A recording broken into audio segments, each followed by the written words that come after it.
Akşam şefleriniz hayırlı olsun, sağ olun dostlar.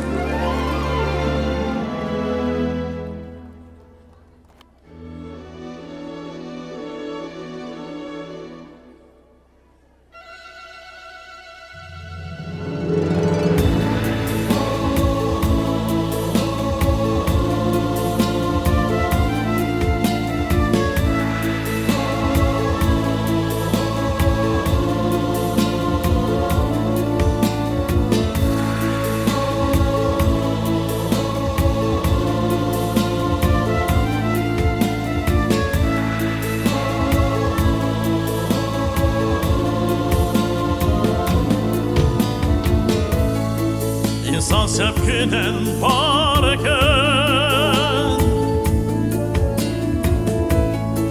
onun ile yaşarken kavuşsa sevdasından gurlense sevgisinden ömrünün manası tamam olar.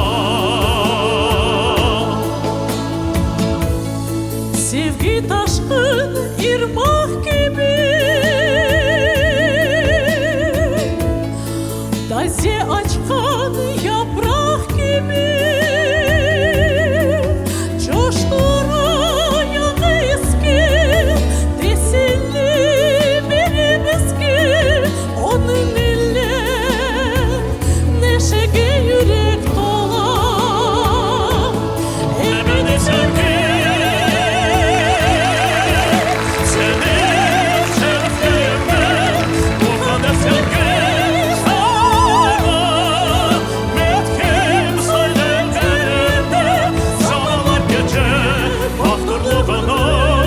saçasın buzu çok sen dağlarda, denizde, ormanlar ve çöllerde.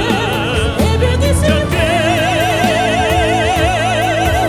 senin şeriflerine mukaddes sevgi sana metkim söylem her yerde zamanlar geçer aklımda saçasın buzu çok sen dağlarda, denizde, ormanlar ve çöllerde.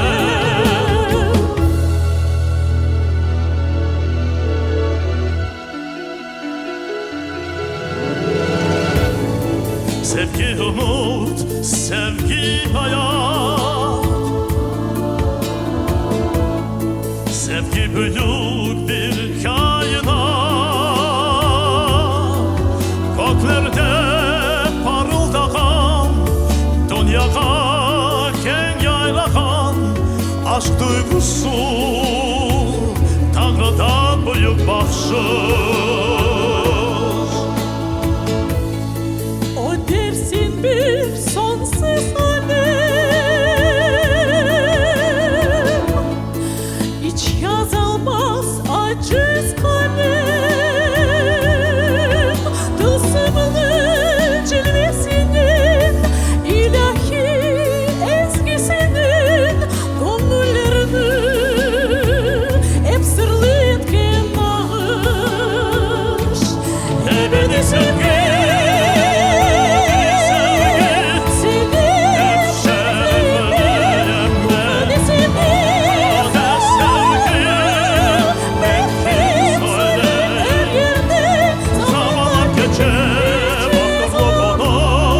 saçasın buz çok sen dağlarda, denizde, ormanlar ve çöllerde. Ebedi sevgi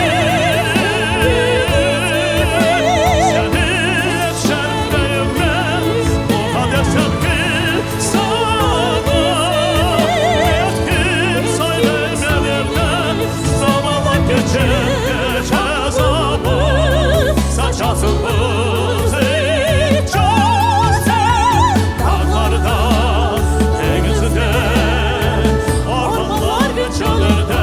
Dağlarda, denizde, ormanlar ve çöllerde.